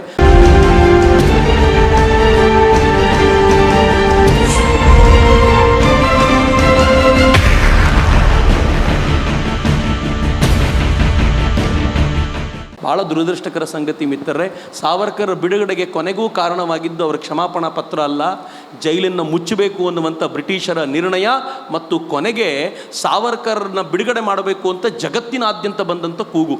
ಇಷ್ಟಾದರೂ ನಾನು ಆಗಲೇ ಹೇಳಿದಂತೆ 15 ವರ್ಷಗಳ ಕಾಲ ಸಾವರ್ಕರ್ ರತ್ನಾಗಿರಿ ಜಿಲ್ಲೆಯಿಂದ ಆಚೆ ಹೋಗದಂತೆ ತಡೆದು ನಿಲ್ಲಿಸ್ಬಿಟ್ರಲ್ಲ, ಅದು ಸಾವರ್ಕರ್ಗೆ ಬ್ರಿಟಿಷರು ಕೊಡ್ತಾ ಇದ್ದಂಥ ಗೌರವದ ಪರಿ ಅನ್ನೋದನ್ನು ಅರ್ಥ ಮಾಡ್ಕೋಬೇಕು ಅಂತ. ಅದೇ ಸಾವರ್ಕರ್ ಅವರು ತಮ್ಮ ಕ್ಷಮಾಪಣಾ ಅರ್ಜಿಯಲ್ಲಿ ನನ್ನನ್ನು ಬಿಡುಗಡೆ ಮಾಡಿದರೆ ನಾನು ಯಾವತ್ತೂ ಕೂಡ ಸ್ವಾತಂತ್ರ್ಯ ಹೋರಾಟದಲ್ಲಿ ಧುಮುಕುವುದಿಲ್ಲ, ಹೋಗುವುದಿಲ್ಲ ಅಂತ ಹೇಳಿದರು. ಹಾಗೆ ನಡ್ಕೊಂಡ್ರು ಕೂಡ ಅಂತ ಹೇಳ್ತಾರೆ. 1942 ನಂತರ ಅವರು ತುಂಬ ಸೈಲೆಂಟ್ ಆಗಿದ್ದರು, ಯಾವುದೇ ಹೋರಾಟದಲ್ಲಿ ಭಾಗವಹಿಸಿಲ್ಲ ಅಂತ. ಅಂದರೆ ಅವರು ಸ್ವಾತಂತ್ರ್ಯ ಹೋರಾಟಗಾರ ಅಲ್ಲ. 1937ವರೆಗೂ ಸಾವರ್ಕರ್ ಹೊರಗಡೆ ಬರಲಿಕ್ಕೆ ಆಗೇ ಇರಲಿಲ್ಲ. 1937 ನಂತರ ಸಾವರ್ಕರ್ಗೆ ಸ್ವಾತಂತ್ರ್ಯ ಹೋರಾಟದ ಅವಕಾಶ ಸಿಕ್ಕಿದ್ದೇ ತುಂಬ ಕಡಿಮೆ. ಒಂದು, ವಯಸ್ಸಾಗಿತ್ತು, ದೇಹ ಜರ್ಜರಿತವಾಗಿತ್ತು. ಇಷ್ಟಾದರೂ ಕೂಡ ಯಾವಾಗ ಬಿಡುಗಡೆ ಆಯಿತೋ, ಯಾವಾಗ ಗೃಹ ಬಂಧನದಿಂದ ಆಚೆಗೆ ಬಂದರೋ, ಆಗೆಲ್ಲ ಸಾವರ್ಕರ್ ಎಷ್ಟು ಸಾಧ್ಯವೋ ಅಷ್ಟು ಹೋರಾಟ ಮಾಡಿದ್ದಾರೆ. ನಾನು ಸಾವರ್ಕರ್ ಹೋರಾಟದ ಪಟ್ಟಿಯನ್ನು ಕೋಟ್ ಮಾಡಬಲ್ಲೆ. ಒಬ್ಬ ಕ್ರಾಂತಿಕಾರಿಗೆ ಸಾವರ್ಕರ್ ಪ್ರೇರಣೆ ಕೊಡ್ತಾರೆ. Let me quote. 1921ರಲ್ಲಿ ಸಾವರ್ಕರ್ ಹಿಂದುತ್ವ ಅನ್ನೋ ಕೃತಿಯನ್ನು ಬರೀತಾರೆ. ಈ ಕೃತಿ ರತ್ನಾಗಿರಿ ಜೈಲಿನಲ್ಲಿದ್ದಾಗ ಬರೆದಿದ್ದು. ತಮ್ಮ ಹೆಸರಲ್ಲಿ ಬರೆಯಲ್ಲ, ಓರ್ವ ಮರಾಠ ಅನ್ನೋ ಹೆಸರು ಬರೀತಾರೆ. 1924ರಲ್ಲಿ ಹಿಂದೂ ಪದ ಪಾದಶಾಹಿ ಅನ್ನುವಂಥ ಪುಸ್ತಕನ ಬರೀತಾರೆ. ಹೇಗೆ ಮರಾಠರು ಮುಸ್ಲಿಮರನ್ನು ಬಡಿದು ನಿಂತರು ಅನ್ನುವಂಥ ಸಾಹಿತ್ಯವನ್ನು ಬರೀತಾರೆ. ತಮ್ಮ ಹೆಸರಲ್ಲ, ಯಾಕೆಂದರೆ ಅವ್ರ ಹೆಸರಲ್ಲಿ ರಾಜಕೀಯ ಕೆಲಸ ಮಾಡುವಂತಿರಲಿಲ್ಲ. ಹೀಗಾಗಿ ತಮ್ಮ ಅಣ್ಣನ ಹೆಸರಲ್ಲಿ ಬರೀತಾರೆ. ಅದಾದ ಮೇಲೆ ಶ್ರದ್ಧಾನಂದ ಮತ್ತು ಹುತಾತ್ಮ ಶ್ರದ್ಧಾನಂದ ಅನ್ನುವಂಥ ಪತ್ರಿಕೆಯನ್ನು ತಮ್ಮನಿಂದ ಶುರು ಮಾಡಿಸಿ ಅದರಲ್ಲಿ ಉಗ್ರವಾದ ಲೇಖನಗಳನ್ನು ಬರೆದು ಜನರನ್ನು ಪ್ರೇರೇಪಣೆ ಮಾಡುವಂಥ ಕೆಲಸ ಮಾಡ್ತಾರೆ. 1930ಯಲ್ಲಿ ಗೋಗಟೆ ಅಂತ ಒಬ್ಬ ವ್ಯಕ್ತಿ ಸಾವರ್ಕರ್ನ ಭೇಟಿ ಮಾಡಿದಾಗ ಸಾವರ್ಕರ್ ಅವನ ಜೊತೆ ಮಾತನಾಡ್ತಾ ಹೇಳ್ತಾರೆ, ನೋಡು, ಅವನು ಕೇಳ್ತಾನೆ, ಉಗ್ರ ಮಾರ್ಗ ಒಳ್ಳೇದಾ? ಸಾವರ್ಕರ್ ಹೇಳ್ತಾರೆ, ಖಂಡಿತ ಒಳ್ಳೇದು, ಬ್ರಿಟಿಷ್ ಅಧಿಕಾರಿಗಳನ್ನು ಕೊಲ್ಲೋದ್ರಲ್ಲಿ ತಪ್ಪಿಲ್ಲ. 1928 ಸಾವರ್ಕರ್ ಹೇಳೋದು. ರತ್ನಾಗಿರಿಯಲ್ಲಿ ಗೃಹ ಬಂಧನದಲ್ಲಿದ್ದಾಗ ಮುಂದುವರೆದು ಏನು ಹೇಳ್ತಾರೆ ಗೊತ್ತೇನು ಗೋಗಟೆ ಅವರಿಗೆ? ಅವ್ರು ಹೇಳ್ತಾರೆ, ಒಬ್ಬ ಆರ್ಡಿನರಿ ಬ್ರಿಟಿಷ್ ಪ್ರಜೆಗೆ ಭಾರತವನ್ನು ಆಳುವಂಥ ಅಧಿಕಾರ ಇರೋದು ಸರಿ ಅನ್ನೋದಾದರೆ ಅವನನ್ನು ಕೊಲ್ಲೋದು ಕೂಡ ಅಷ್ಟೇ ಸರಿಯಾಗಿರುವಂಥದ್ದು. ಇದು ಆಗಾಗ ಭಾರತೀಯರನ್ನು ಜಾಗೃತಗೊಳಿಸುತ್ತೆ ಅಂತ ಹೇಳಿದ್ದನ್ನು ಕೇಳಿದ ನಂತರ ಆ ಗೋಗಟೆ ಹೋಗಿ ಒಬ್ಬ ಗವರ್ನರ್ ಮೇಲೆ ಅಟ್ಯಾಕ್ ಮಾಡ್ತಾನೆ. ಗವರ್ನರ್ ಸಾಯಲ್ಲ, ಸಣ್ಣ ಪುಟ್ಟ ಏಟಾಗುತ್ತೆ. ಆದರೆ ಮುಂದೆ ಆತ ಜೈಲಿಗೆ ಹೋಗೋಕ್ಕಿಂತ ಮುಂಚೆ ಸಾವರ್ಕರ್ನ ನೆನಪಿಸ್ಕೊಂಡು ಹೋಗ್ತಾನೆ, ನಾನು ಮಾಡಿರುವ ಕೆಲಸ ಸಾರ್ಥಕವಾಗಿದೆ ಅಂತ. ಯಾವ ಲೆಕ್ಕಕ್ಕೆ ಸುಮ್ಮನಿದ್ರು? ಸಾವರ್ಕರ್ ಪ್ರತ್ಯಕ್ಷ ತಾವೇ ಬಂದೂಕು ಹಿಡಿದೇ ಇರ್ಬೋದು. ಯಾರೇ ಬಂದೂಕು ಹಿಡಿದಿದ್ದಾರೆ? ಜವಾಹರ್ಲಾಲ್ ನೆಹರು ಬಂದೂಕು ಹಿಡಿದಿದ್ರಾ? ಮಹಾತ್ಮ ಗಾಂಧೀಜಿ ಬಂದೂಕು ಹಿಡಿದಿದ್ರಾ? ಹೊರಗಡೆ ಘೋಷಣೆ ಕುಕ್ಕೊಂಡು ಹೋಗಿದ್ದಷ್ಟೇ. ಲಾಠಿ ಏಟ್ ತಿಂದವ್ರು ಜನ ಲಾಠಿ ಏಟ್ ತಿನ್ನೋಕ್ಕಿಂತ ಮುಂಚೆ ಜವಾಹರ್ಲಾಲ್ ನೆಹರು ಜೈಲಿಗೆ ಹಾಕ್ಬಿಡ್ತಿದ್ರು, ಆಮೇಲೆ ಉಳಿದವರು ಹೊಡೆಯಲಾಗ್ತಿತ್ತು. ಯಾರು ತಿಂದಿದ್ದಾರೆ? ಮತ್ತು ಯಾವ ಸ್ವಾತಂತ್ರ್ಯ ಹೋರಾಟ? ಆದರೆ ಈ ಸ್ವಾತಂತ್ರ್ಯ ಹೋರಾಟದಲ್ಲಿ ನಿರಂತರವಾಗಿ ಪ್ರೇರಣೆಯ ಶಕ್ತಿಯಾಗಿ ನಿಂತಿದ್ದವರು ಸಾವರ್ಕರ್ ಅಂತ. ಅದು ಯಾವಾಗಿರಲಿಲ್ಲ, ಯಾವಾಗ ಅವ್ರು ಹೋರಾಟ ಮಾಡಲಿಲ್ಲ ಅಂತ ಕೇಳೋ ಪ್ರಶ್ನೆಗೆ ನನಗೆ ಹಾಸ್ಯಾಸ್ಪದವಾದ ಪ್ರಶ್ನೆ ಅಂತ ಅನಿಸುತ್ತೆ. ಈವನ್ 1942 ವಿಚಾರಕ್ಕೆ ಬಂದಾಗಲೂ ಕೂಡ ಗಾಂಧೀಜಿಯವರ ಕೆಲವು ನಿರ್ಣಯಗಳನ್ನು ವಿರೋಧಿಸಿದ್ರೆ ಹೊರತು 1942 ಹೋರಾಟವನ್ನು ಸಂಪೂರ್ಣವಾಗಿ ವಿರೋಧಿಸಿದಲ್ಲ ಅಂತ. ಸಾವರ್ಕರ್ ಅವರು ಜೈಲಿಗೆ ಹೋಗುವ ತನಕ ಸ್ವಾತಂತ್ರ್ಯ ಹೋರಾಟಗಾರರಾಗಿದ್ದರು. ಜೈಲಿಂದ ಬಂದ ನಂತರ ಅವರು ಹಿಂದುತ್ವ ಹೋರಾಟಗಾರರಾದರು ಅಂತ ಒಂದು ಮಾತಿದೆ. ತಿಲಕರು ಬಹುಶಃ ಆಲ್ಮೋಸ್ಟ್ ರಿವರ್ಸ್. ಅವರು ಮೊದಲು ಹಿಂದುತ್ವ ಹೋರಾಟಗಾರರಾಗಿದ್ದರು, ಜೈಲಿಗೆ ಹೋಗಿ ಬಂದ ನಂತರ ಅವರು ಸ್ವಾತಂತ್ರ್ಯ ಹೋರಾಟಗಾರರಾದರು ಅಂತ. ಹಾಗಿದ್ರೆ ಇವರು ನಿಜವಾಗಿ ಕೂಡ ಸಾವರ್ಕರ್ ಅವರು ಬದಲಾದ್ರ ಸ್ವಾತಂತ್ರ್ಯ ಹೋರಾಟಕ್ಕಿಂತ ನನಗೆ ಹಿಂದುತ್ವದ ಹೋರಾಟನೇ ಮುಖ್ಯ ಅಂತ ಅಂದ್ಕೊಂಡ್ರ? ಯಾಕೆ ಶಿಫ್ಟ್ ಆಯಿತು ಅವರ ಭಾವನೆಗಳು? ಅಫ್ಕೋರ್ಸ್ ಈ ಪ್ರಶ್ನೆ ಚೆನ್ನಾಗಿದೆ. ತುಂಬ ಜನ ಪ್ರಶ್ನೆ ಕೇಳ್ತಾರೆ ಇದನ್ನು. ಸಾವರ್ಕರ್ ಹಿಂದುತ್ವ ಹೋರಾಟಗಾರರಾಗಿದ್ದೇ ಅದು ಬ್ರಿಟಿಷರ ಏಜೆಂಟ್ ಆದಮೇಲೆ ಅಂತ. ಆದರೆ ವಾಸ್ತವವಾಗಿ ಮಿತ್ರರೇ, ಸಾವರ್ಕರ್ ಹಿಂದುತ್ವದ ಚಿಂತನೆ ಆರಂಭದಿಂದಲೂ ಇತ್ತು. ನಾನು ನಿಮಗೆ ಅವರ ಘಟನೆಯಲ್ಲಿ ಹೇಳೋದು ಮರೆತೆ. ಅವರು ಬಾಲ್ಯದಲ್ಲಿದ್ದಾಗ 9-10 ವರ್ಷದವರಿದ್ದಾಗ ಈ ಮುಸಲ್ಮಾನರು ಈ ಭಾಂಗ್ ಕೂಗೋದು, ಏನು ಅವರು ಅಜಾನ್ ಕೂಗೋದು, ಮುಸಲ್ಮಾನರು ಹಿಂದೂ ದೇವಾಲಯಗಳ ಮೇಲೆ ಅಟ್ಯಾಕ್ ಮಾಡೋದು, ಇವೆಲ್ಲನ ನೋಡಿ ಈ ಮುಸ್ಲಿಮರಿಗೆ ಏನಾದರೂ ಮಾಡಬೇಕಲ್ಲ ಅಂತ ಚಿಕ್ಕವರು 10-12 ವರ್ಷದ ಪೋರರು 8-10 ಜನ ಸೇರಿಕೊಂಡು ಒಂದು ಮಸೀದಿ ಮೇಲೆ ದಾಳಿ ಮಾಡಬೇಕು ಅಂತ ಪ್ರಯತ್ನ ಮಾಡಿದರು ಅಂತ ಚಿಕ್ಕನ್ನಲ್ಲಿ. ಅವ್ರ ಚಿಂತನೆ ಹಂಗಿತ್ತು. ಆದರೆ ಕಾಲಕ್ರಮದಲ್ಲಿ ಅವರು ಲಂಡನ್ನಿಗೆ ಹೋದಾಗ ಎಲ್ಲ ಹೋಗುವಾಗ ಅವ್ರ ಜೊತೆಲಿ ಮುಸಲ್ಮಾನರು ಇದ್ದರು.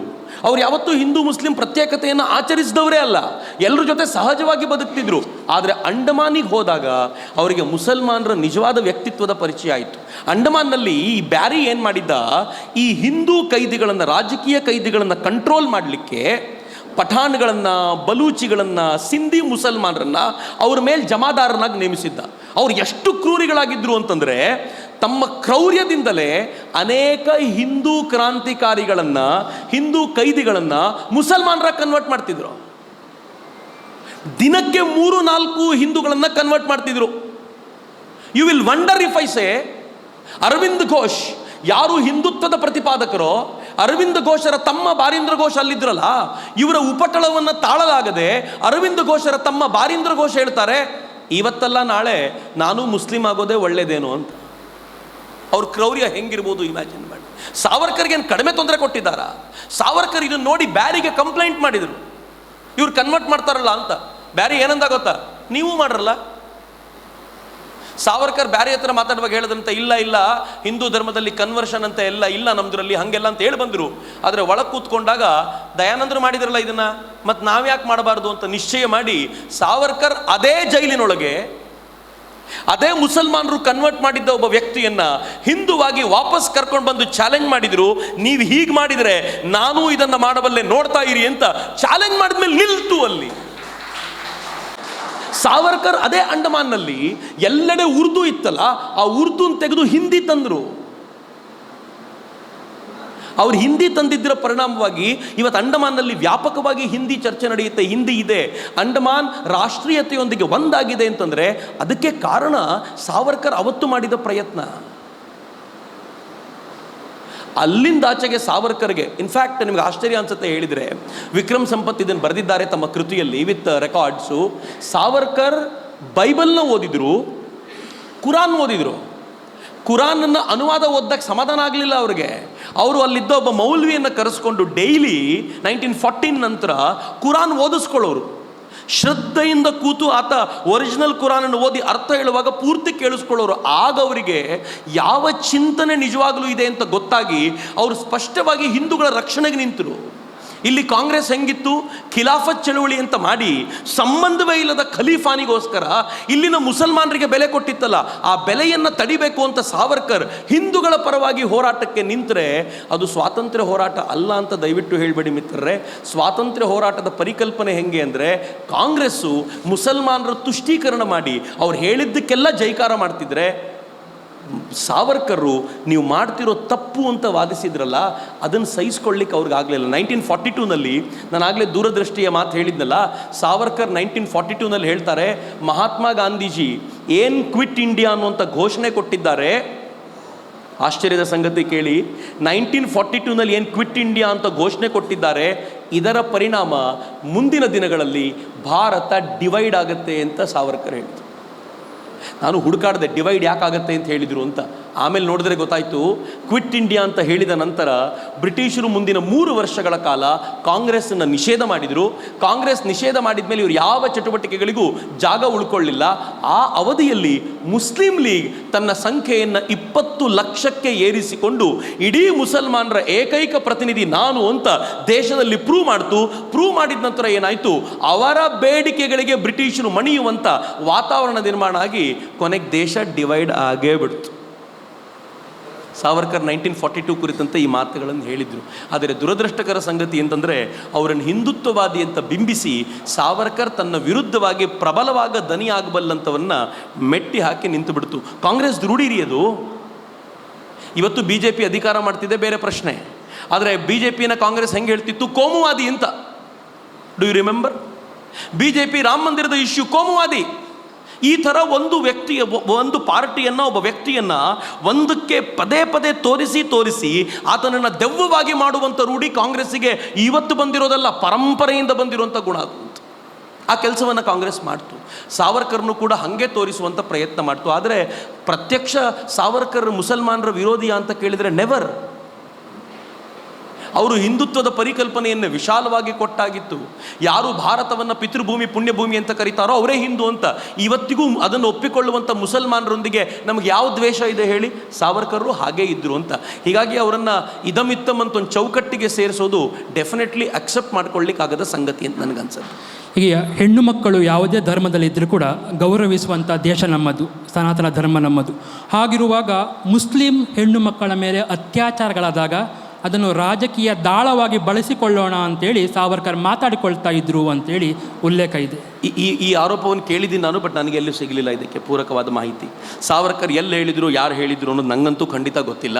ಇತ್ತೀಚೆಗೆ ಒಬ್ಬ ಫಿಲ್ಮ್ ಆ್ಯಕ್ಟ್ರೆಸ್ಸು ಒಂದು ಟ್ವೀಟ್ ಮಾಡಿದ್ಲು. ಕೆಲವೊಂದು ಸಲ ಏನೇನು ಮಾತನಾಡ್ತಾರೆ ಅನ್ನೋದು ಆಶ್ಚರ್ಯವಾದ ಸಂಗತಿ.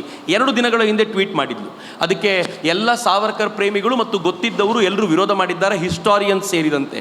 ಆಕೆ ಏನು ಹೇಳ್ತಾಳೆ ಅಂತಂದರೆ, ಲಂಡನ್ನಲ್ಲಿ ಸಾವರ್ಕರ್ ಇದ್ದಾಗ ಕೇಳಿಸ್ಕೊಳ್ಳಿ, ಯಾವ ಥರದ ಸುಳ್ಳನ್ನು ಹೆಂಗೆ ಹೇಳ್ಬೋದು ಅಂತ, ವಿತೌಟ್ ಪ್ರೂಫ್. ಲಂಡನ್ನಲ್ಲಿ ಸಾವರ್ಕರ್ ಇದ್ದಾಗ ಆ ಲಂಡನ್ನಲ್ಲಿರುವಂಥ ಸಾವರ್ಕರು ಒಬ್ಬ ಬ್ರಿಟಿಷ್ ಹೆಣ್ಮಗಳನ್ನು ರೇಪ್ ಮಾಡಿ 4 ತಿಂಗಳುಗಳ ಕಾಲ ಜೈಲಲ್ಲಿದ್ದು ಬಂದಿದ್ರು. ಇಂಥವನನ್ನು ಮಹಾತ್ಮ ಅಂತ, ಹುತಾತ್ಮ ಅಂತ ಕರಿಬೇಕಾ ಅಂತ ಕೇಳಿದ್ಲು. ಯಾವ ಜೈಲಲ್ಲಿದ್ದರು, ಯಾವ ಹುಡುಗಿನ ರೇಪ್ ಮಾಡಿದ್ರು ಅಂತ ಅವಳಿಗೂ ಗೊತ್ತಿಲ್ಲ. ಹೇಳ್ಬಿಡಿ ಸುಮ್ಮನೆ, ಯಾರಪ್ಪನ ಗಂಟು ಹೋಗೋದಿದೆ, ಯಾರು ಕೇಳ್ತಾರೆ ಅಂತ. ಆದರೆ ಇದು ಸೋಷಿಯಲ್ ಮೀಡಿಯಾ ಯುಗ. ನೀವೊಂದು ಪ್ರಶ್ನೆ ಎದುರಿಗಿಟ್ಟರೆ 1000 ಜನ ಉತ್ತರ ಕೊಡುವವರು ಇರ್ತಾರೆ. ಆ ಹೆಣ್ಮಗಳು ಮಾತೇ ಆಡ್ತಿಲ್ಲ ಈಗ ಯಾರ ಜೊತೆನೋ. ಟ್ವೀಟ್ ಮಾಡಿ ಬಿಟ್ಬಿಟ್ಲು, ಸಾವರ್ಕರ್ನ ಬೈಬೇಕು ಅಂತ, ಪುಂಖಾನುಪುಂಖವಾಗಿ ಸುಳ್ಳುಗಳನ್ನು ಹೇಳಬೇಕು ಅಂತ. ಸಾವರ್ಕರ್ ಬಗ್ಗೆ ಕೃತಿಯನ್ನು ಬರೆದ ಪುರಂದರಿಯವರು ಅದನ್ನು ಅಲ್ಲಗಳೆದ್ರು. ಸಾವರ್ಕರ್ ಬಗ್ಗೆ ಕೃತಿಯನ್ನು ಬರೆದಿರುವಂಥ ವಿಕ್ರಮ್ ಸಂಪತ್ತು ಕೂಡ ಓಪನ್ ಚಾಲೆಂಜ್ ಮಾಡಿ ಇದಕ್ಕೆ ಬೇಕಾಗಿರುವಂಥ ಪ್ರೂಫ್ ಅಂತ ತಂದ್ಕೊಡಿ ನೋಡ್ತೀವಿ ಅಂತ. ಯಾವ ಪ್ರೂಫು ಅವ್ರ ಹತ್ರ ಇಲ್ಲ. ಸುಳ್ಳುಗಳನ್ನು ಹೇಳೋಕ್ಕೆ ಮಿತಿ ಇಲ್ಲದಂತೆ ಹೇಳ್ತಿರ್ತಾರೆ ಅಂತ. ಸಾವರ್ಕರ್ ಅವರು ರಾಷ್ಟ್ರಧ್ವಜದ ಬಗ್ಗೆ ಗೌರವ ಹೊಂದಿರಲಿಲ್ಲ, ನಮಿಸ್ತಿರಲಿಲ್ಲ. ಅದೊಂದು ತಪ್ಪು ಅಂತ ಅನ್ನಿಸ್ತಾ ಇಲ್ವಾ? ನಾವೆಲ್ಲರೂ ಇಷ್ಟು ಗೌರವದಿಂದ ರಾಷ್ಟ್ರಧ್ವಜಕ್ಕೆ ನಮಿಸುವಾಗ ಅವರು ವಂದಿಸ್ತಿರಲಿಲ್ಲ ಅಂತ.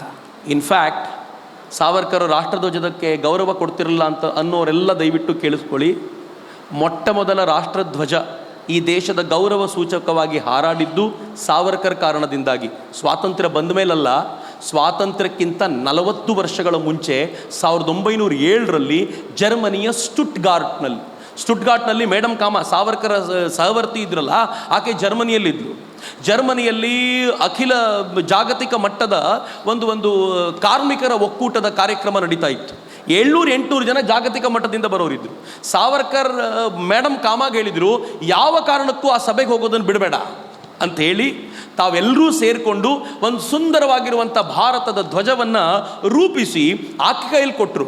ಆ ಕಾರ್ಯಕ್ರಮಕ್ಕೆ ಭಾರತದ ಪರವಾಗಿ ಈಕೆ ಬರಬಾರ್ದು ಅಂತ ಇಂಗ್ಲೆಂಡ್ನವರೆಲ್ಲ ಎಷ್ಟೇ ಪ್ರಯಾಸ ಪಟ್ಟರು ಆಕೆ ಕಾರ್ಯಕ್ರಮಕ್ಕೆ ಹೋಗಿ ನಿಂತ್ಕೊಂಡ್ಲು.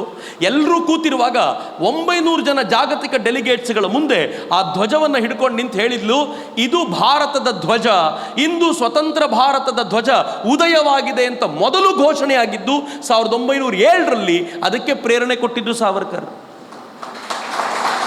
ಮಿತ್ರರೆ, ಮುಂದೆ ಪ್ರಾಬಬಲಿ 1948 ಅಥವಾ 50 ಆ ರೇಂಜ್ನಲ್ಲಿ ಸಾವರ್ಕರ್ನ ಗೌರವಿಸಲಿಕ್ಕೆ ಅಂತ ಸಾವರ್ಕರ್ದೊಂದು ಕಾರ್ಯಕ್ರಮಕ್ಕೆ ಯಾರೊಬ್ಬರು ಬಂದಾಗ ಧ್ವಜವನ್ನು ಹರ್ಲ್ ಮಾಡ್ತಾರೆ. ಅದನ್ನು ಎಲ್ಲರ ಮುಂದೆ ತೋರಿಸಲಾಗುತ್ತೆ.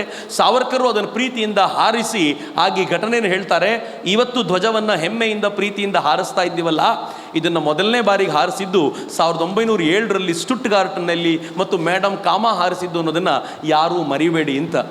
ಧ್ವಜದ ಕಥೆಯನ್ನು ನಾವು ಮರೆತಿದ್ದೀವಿ, ಆದರೆ ನೀವು ಯಾವಾಗ ಆರೋಪ ಮಾಡ್ತೀರೋ ಇವೆಲ್ಲ ವಾಪಸ್ ನೆನಪಾಗುತ್ತೆ ಅನ್ನೋದನ್ನು ಹೇಳಲಿಕ್ಕೋಸ್ಕರ ಈ ಘಟನೆ ಹೇಳಿದೆ ಅಷ್ಟೇ. ಸಂಘದ ಮೇಲೂ ಹಿಂಗೊಂದು ಆರೋಪ ಇದೆ. ಸಂಘ ಧ್ವಜವನ್ನು ಗೌರವಿಸೋದಿಲ್ಲ ಅಂತ. ಧ್ವಜವನ್ನು ಗೌರವಿಸೋದಿಲ್ಲ ಅಂದರೆ ಅವ್ರಿಗೇನು, ಪ್ರತಿನಿತ್ಯ ಭಗವದ್ ಧ್ವಜ ಹಾಕ್ತಾರೆ ಅಂತ. ಭಗವದ್ ಧ್ವಜನ ಗುರು ಅಂತ ಕರೀತಾರೆ. ಧ್ವಜವನ್ನು ಆಯಾ ಸಂದರ್ಭಗಳಲ್ಲಿ ಅಂತಂಥ ದಿನಗಳಲ್ಲಿ ಹಾಕ್ತಾರೆ. ಆದರೆ ಭಗವಧ್ವಜವನ್ನು ಗುರು ಅಂತ ಭಾವಿಸಿಕೊಂಡು ಅದರ ಮುಂದೆ ನಿಂತ್ಕೊಂಡು ನಮಸ್ಕಾರ ಮಾಡ್ತಾರೆ. ಇಟಲಿಯ ರಾಣಿಯನ್ನು ಸರ್ವಸ್ವ ಅಂತ ಭಾವಿಸ್ಕೊಳ್ಳೋರಿಗೆ ಭಗವಧ್ವಜವನ್ನು ಗುರು ಅಂತ ಭಾವಿಸ್ತಾರೆ ಅನ್ನೋದು ಅರ್ಥ ಮಾಡ್ಕೊಳ್ಳೋಕ್ಕೆ, ಜೀರ್ಣಿಸ್ಕೊಳ್ಳೋಕ್ಕೆ ಸ್ವಲ್ಪ ಕಷ್ಟ ಆಗುತ್ತೆ, ಟೈಮ್ ಹಿಡಿಯುತ್ತೆ. I can understand. ಆದರೆ ಅರ್ಥ ಮಾಡ್ಕೊಳ್ಬೇಕು, ಧ್ವಜದ ಅರ್ಥ ಏನು ಅನ್ನೋದನ್ನು ಅವ್ರು ತಿಳ್ಕೊಳ್ಬೇಕು ಅಂತ ನನಗನ್ಸುತ್ತೆ.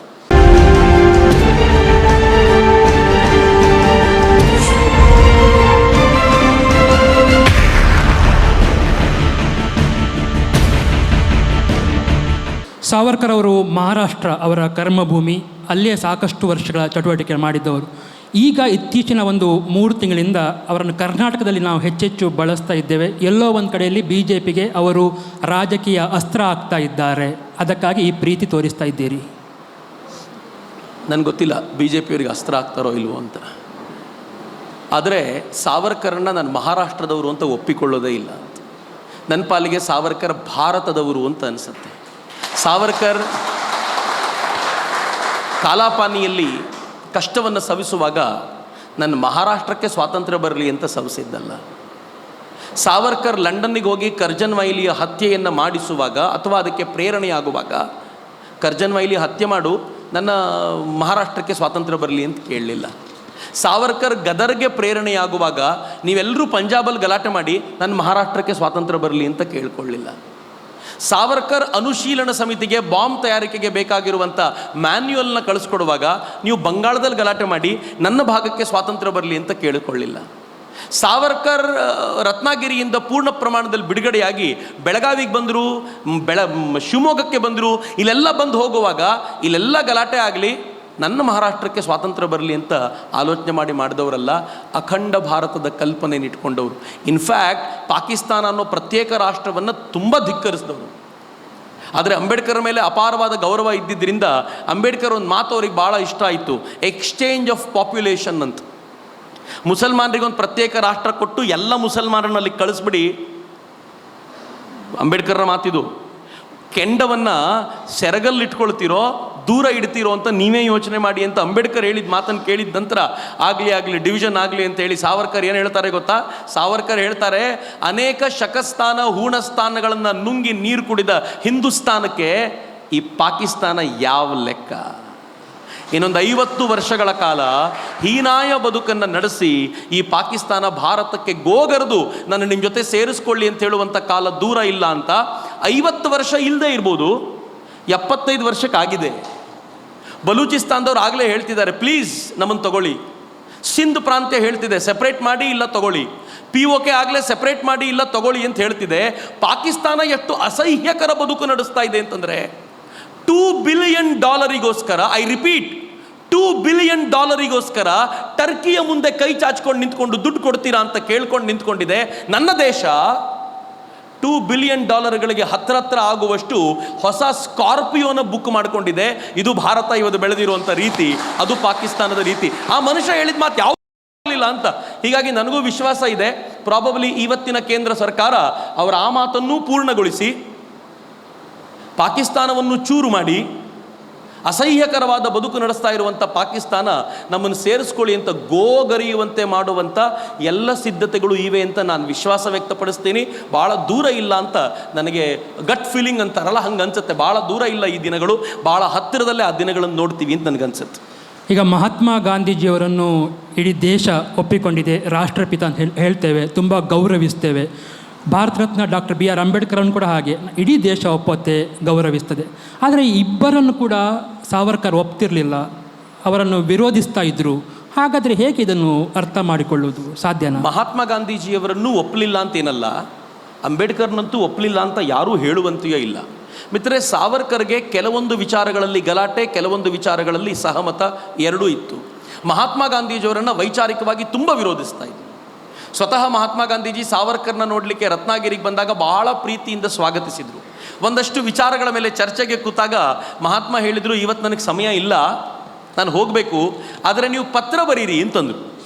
ಸಾವರ್ಕರ್ ಆಯಿತು ಅನ್ಬೇಕಾದ್ರೆ ಮಹಾತ್ಮ ಮತ್ತೆ ಸ್ವಲ್ಪ ಹೊತ್ತು ಮಾತನಾಡಿ ಹೇಳಿದರು, ಇಲ್ಲ ಇನ್ನೊಂದು ಸಲ ಬರ್ತೀನಿ, 1-2 ದಿನ ನಿಮ್ಮ ಜೊತೆನೇ ಇರ್ತೀನಿ, ನಿಮ್ಮ ತೃಪ್ತಿಗೋಸ್ಕರ ಎಲ್ಲ ವಿಚಾರಗಳನ್ನು ಡಿಸ್ಕಸ್ ಮಾಡ್ತೀನಿ ಅಂತ.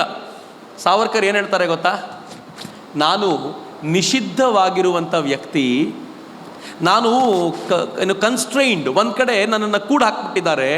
ನನ್ನ ಜೊತೆ ಸಂಪರ್ಕ ಬೆಳೆಸೋದ್ರಿಂದ ನೀವು ನಿಷಿದ್ಧತೆಗೆ ಒಳಗಾಗುವಂಥ ಸಾಧ್ಯತೆ ಇದೆ, ಮತ್ತೆ ಬರುವಂಥ ಅಗತ್ಯ ಇಲ್ಲ. ನಾನು ಪತ್ರ ಬರಿತೀನಿ, ವಾರ್ತಾಲಾಪ ಮಾಡೋಣ ಅಂತ ಸಾವರ್ಕರ್ ಪ್ರೀತಿಯಿಂದ ಕಳಿಸ್ಕೊಡ್ತಾರೆ. ಬಟ್ ಸಾವರ್ಕರ್ ಮಹಾತ್ಮ ಗಾಂಧೀಜಿಯವರ ನಡೆಯನ್ನು ಅನೇಕ ಬಾರಿ ತಿರಸ್ಕರಿಸಿದರು. ನಮಗೂ ಅರ್ಥ ಆಗುತ್ತೆ. First of all Khilafat Savarkar ಇಷ್ಟಪಡಲಿಲ್ಲ. ಎರಡನೇದು 1942 ಮಹಾತ್ಮ ಗಾಂಧೀಜಿ ಏಕಾಏಕಿ ಕೊಟ್ಟಂಥ ಈ ಕರೆಯನ್ನು ಸಾವರ್ಕರ್ ಒಪ್ಕೊಳ್ಳಿಲ್ಲ. ಮೂರನೇದು ಸತ್ಯಾಗ್ರಹದ ಸ್ವರೂಪವೇ ಇಷ್ಟ ಆಗಲಿಲ್ಲ. ಒಬ್ಬ ಕ್ರಾಂತಿಕಾರಿ 8 ವರ್ಷಗಳ ಕಾಲ ಜೈಲಲ್ಲಿ ಇರುವಂಥ ಪರಿಸ್ಥಿತಿ ಬರುತ್ತೆ, ಕಠಿಣವಾದ ಶಿಕ್ಷೆ. ಸಾವರ್ಕರ್ ರತ್ನಗಿರಿಲಿದ್ದಾಗ ಆಗಿರುವಂಥ ಘಟನೆ ಅದು. ಸಾವರ್ಕರ್ ಕೇಳ್ತಾರೆ, ಹೆಂಗೆ ಸಿಕ್ಕಾಕೊಂಡೆ ನೀನು? ಅವನಂದ ಬ್ರಿಟಿಷರ ಕೈಲಿ ಸಿಕ್ಕಾಕೊಂಡಿರಲಿಲ್ಲ ನಾನು. ಮಹಾತ್ಮ ಗಾಂಧೀಜಿ ಅಸಹಕಾರ ಚಳವಳಿ ಅಂತ ಹೇಳಿದ್ರಲ್ಲ, ಆಗ ಮಹಾತ್ಮ ಗಾಂಧೀಜಿಯ ಕೆಲವು ಅನುಯಾಯಿಗಳು ಬಂದು ನನ್ನನ್ನು ಕನ್ವಿನ್ಸ್ ಮಾಡಿದರು ಸತ್ಯದ ಪರವಾಗಿ ನಿಲ್ಲಬೇಕು ಅಂತ. ನನ್ನನ್ನು ಕನ್ವಿನ್ಸ್ ಮಾಡಿದರ ಪರಿಣಾಮವಾಗಿ ನಾನು ಶರಣಾಗತನಾದೆ, ನಂಗೆ 8 ವರ್ಷ ಜೈಲಾಯಿತು ಅಂತ. ಸಾವರ್ಕರ್ ಹೇಳ್ತಾರೆ, ಹಂಗಿದ್ರೆ ನೀನು ಗಾಂಧೀಜಿ ಮಾತನ್ನು ಸರಿಯಾಗಿ ಕೇಳಲಿಲ್ಲ ಅಂತ. ಏನು ಅಂದರೆ ಅಸಹಕಾರ ಅಂದರೆ ಏನು? ಬ್ರಿಟಿಷರಿಗೆ ಸಹಕರಿಸಬಾರ್ದು ಅಂತ. ನೀನು ಅವ್ರಿಗೆ ಸಿಗಬಾರ್ದಾಗಿತ್ತು, ಹೊರಗಡೆ ತಿರುಗಾಡ್ಕೊಂಡಿರೋದೇ ಅಸಹಕಾರ. ನೀನು ಅವ್ರಿಗೆ ಸಿಕ್ಕಿದ್ಯಲ್ಲ, ಅದೇ ದೊಡ್ಡ ತಪ್ಪು, ಅದೇ ದೊಡ್ಡ ಮೂರ್ಖತನ ಅಂತ. ಯಾರೋ ಒಬ್ಬ ವ್ಯಕ್ತಿಯನ್ನು ನೈತಿಕವಾಗಿ ಎತ್ತರದ ಮಟ್ಟದಲ್ಲಿದ್ದಾರೆ ಅಂತ ಅವ್ರು ಹೇಳಿದ್ದನ್ನೆಲ್ಲ ಮೂರ್ಖತನದಿಂದ ಕೇಳಬಾರ್ದು. ನಾವು ಆಲೋಚನೆ ಮಾಡಬೇಕು, ದೇಶದ ಹಿತಕ್ಕೆ ಯಾವುದು ಒಳ್ಳೆಯದೋ ಅದನ್ನೇ ಮಾಡಬೇಕು ಅನ್ನೋದು ಸಾವರ್ಕರ್ ಸಿದ್ಧಾಂತ. ಹೀಗಾಗಿ ಸಾವರ್ಕರ್ಗೂ ಮತ್ತು ಗಾಂಧೀಜಿಗೂ ಹೊಯ್ದಾಟ. ಕೆಲವು ವರ್ಷಗಳಿಂದ ನಾವು ಹೆಂಗಿದ್ವಿ, ರಷ್ಯಾ ಏನೇ ಹೇಳಿದರೂ ಕೂಡ ನಾವು ಒಪ್ಕೋಬೇಕು, ಯಾಕೆಂದರೆ it is our all weather friend.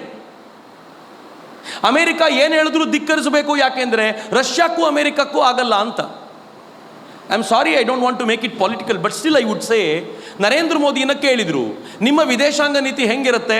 ಅವ್ರು ಹೇಳಿದ್ರು, ನಾವು ಯಾವುದೇ ದೇಶವನ್ನು ಮೇಲಕ್ಕೂ ನೋಡಲ್ಲ ಕೆಳಕ್ಕೂ ನೋಡಲ್ಲ, ಕಣ್ಣಲ್ಲಿ ಕಣ್ಣಿಟ್ಟು ನೋಡುವಷ್ಟು ವಿದೇಶಾಂಗ ನೀತಿಯನ್ನು ಬೆಳೆಸ್ತೀವಿ, ಮತ್ತು ನನ್ನ ದೇಶಕ್ಕೆ ಯಾವುದು ಲಾಭವೋ ಅದನ್ನು ಮಾಡೇ ಮಾಡ್ತೀವಿ ಅಂತ ಹೇಳಿದ ನಂತರ ಇವತ್ತು we are good friend for Russia and America also.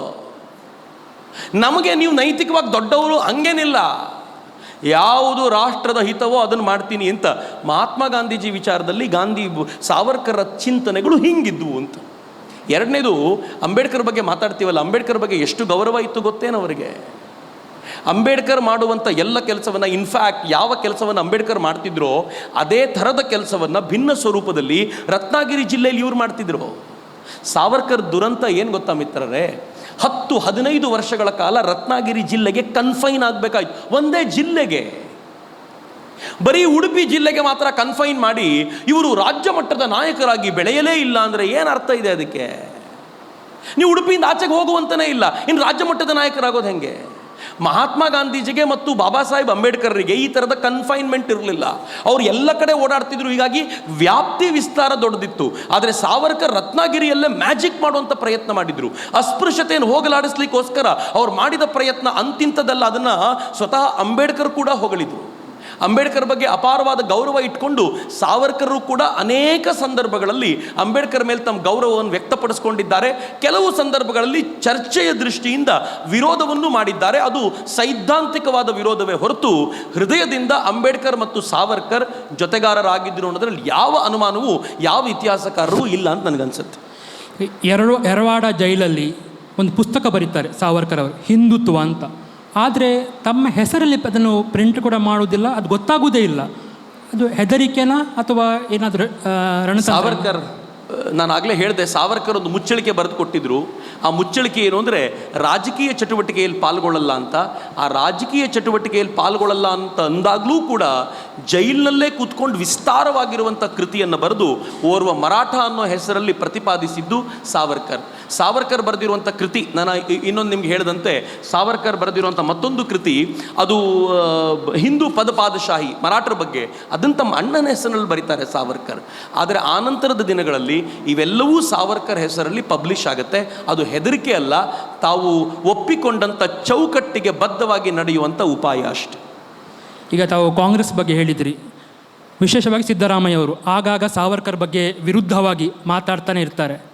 ನಿಮಗೆ ಅದು ಅಥವಾ ಬಿ ಜೆ ಪಿಗೆ ಒಂದಿಷ್ಟು ಲಾಭ ತರುತ್ತೆ, ಅದಕ್ಕಾಗಿ ಚರ್ಚೆ ಮಾಡಬೇಕು, ಅದಕ್ಕಾಗಿ ಒಂದಿಷ್ಟು ಹೋರಾಟ ಮಾಡಬೇಕು, ಜಾಗೃತಿ ಮೂಡಿಸಬೇಕು ಅಂದರೆ ನಿಮಗೆ ಲಾಭ ಆಗ್ತಾ ಉಂಟು. ಯಾಕಂತ ಹೇಳಿದರೆ ಸಿದ್ದರಾಮಯ್ಯ ಅಂತವ್ರು ಮಾತಾಡ್ತಾನೆ ಇರ್ತಾರೆ ಅಂತೇಳಿ ಯಾಕೆ ವಿರೋಧ ಮಾಡಬೇಕು? ಅವರು ಯಾರ್ಯಾರೋ ಬಗ್ಗೆನೇ ಮಾತಾಡಿದ್ದಾರೆ, ಎಷ್ಟೆಷ್ಟೋ ಮಾತಾಡಿದ್ದಾರೆ.